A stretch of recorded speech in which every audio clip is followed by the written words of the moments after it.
Perkembangan diri itu bukan bermaksud untuk kamu menjadi orang lain, tapi menjadi diri kamu sendiri dengan versi yang lebih baik. Walaupun memang perkembangan diri itu sebenarnya akan merubah kita, jadi kita numpuk gitu di kepala. Improve diri kayak gitu tuh sebenarnya bagus.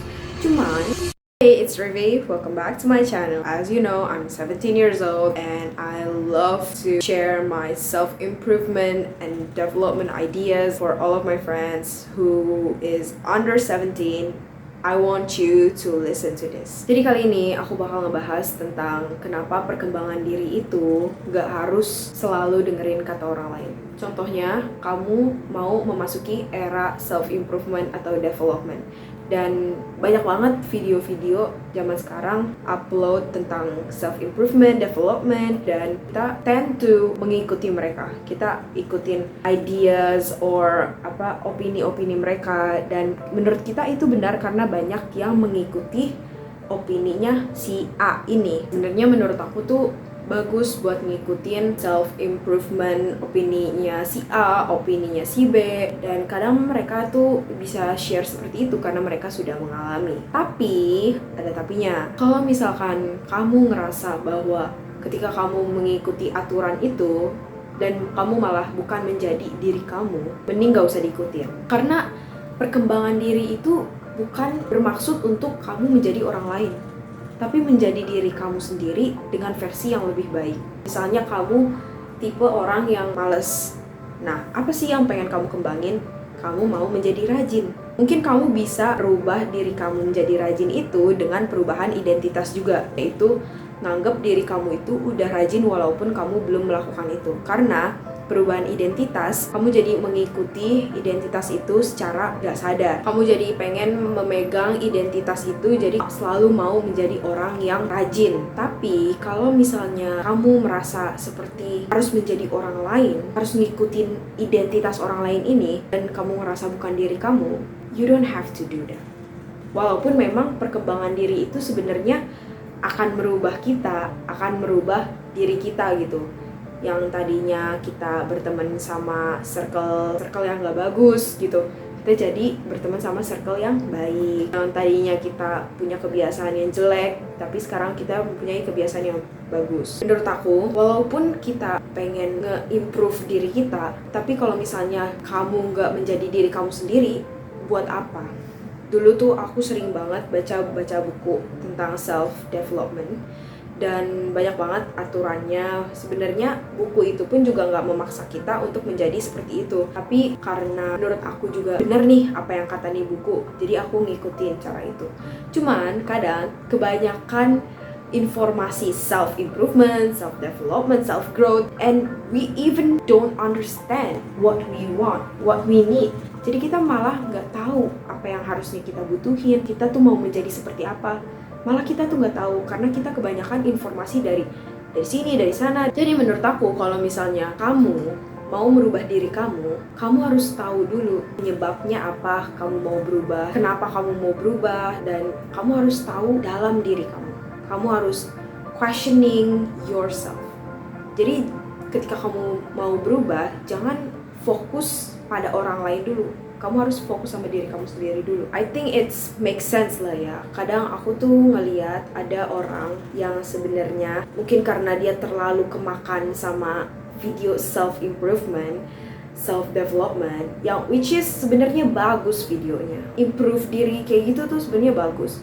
Cuman ada yang terlalu berlebihan gitu. Di era sekarang tuh yang paling banyak ngetrend tuh self-love. Oke, contohnya self-love. Self-love ini bukan berarti you have to be so selfish. No, you don't have to be like that. Self-love itu tuh menghargai diri kamu, menerima diri kamu, itu namanya self-love. Tapi kalau misalnya kamu selfish dan kamu mementingkan ego kamu daripada orang lain, itu namanya bukan self-love. You love your ego. Makanya aku tuh banyak sering lihat teman-teman aku atau orang-orang lain, dia bikin konten dan kontennya itu pasti captionnya self-love. Nah, self-love-nya itu terkadang terlalu berlebihan gitu. Dia spend too much money dan dia called itu tuh sebagai self-love. Padahal sebenarnya self-love itu bukan tentang menghambur-hamburkan uang juga gitu buat diri kita sendiri. Tapi self love itu tentang kedisiplinan, kita mau menjadi kepribadian seperti apa. Kalau misalnya self love ini menjadikan kita selfish, menjadikan kita mendahulukan ego, buat apa? Itu namanya bukan self love. Jadi menurut aku, kalau misalnya kamu mau mengimprove diri, ngembangin kepribadian kamu, you have to know yourself first.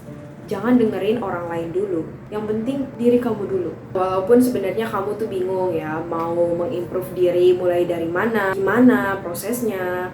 Yang pertama-tama menurut aku, hal yang terbaik itu kamu harus tahu apa yang kamu butuhin. Kamu harus tahu sifat apa yang pengen kamu ubah. Kamu harus tahu kenapa sih kamu bisa bersikap seperti ini. Misalnya aja kamu sifatnya egois. Misalnya aja kamu tipe orang yang boros. Nah, kamu mau mengimprove diri, mau menjadi orang yang hemat, mau menjadi orang yang selalu rendah hati. Dari sini pun kamu harus tahu seluk-beluknya itu. Dari awal mula kenapa kamu bisa kayak gitu, kamu tuh harus tahu.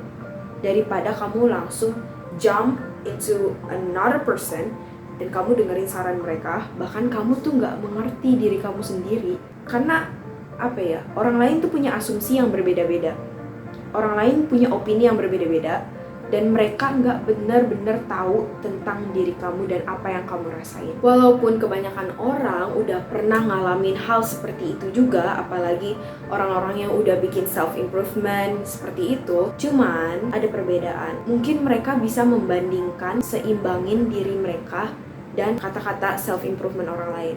So, jadi sebenarnya self-improvement itu bukan dari video doang. It's also from the books. What books you read. Aku tuh kayak udah banyak banget baca buku self-improvement tentang daily habits, abis itu how to improve myself, terus abis itu aku harus menjadi wanita seperti apa. Aku tuh udah banyak banget baca buku seperti itu. Cuman, gak ada satupun yang bener-bener aku terapin dalam kehidupan aku.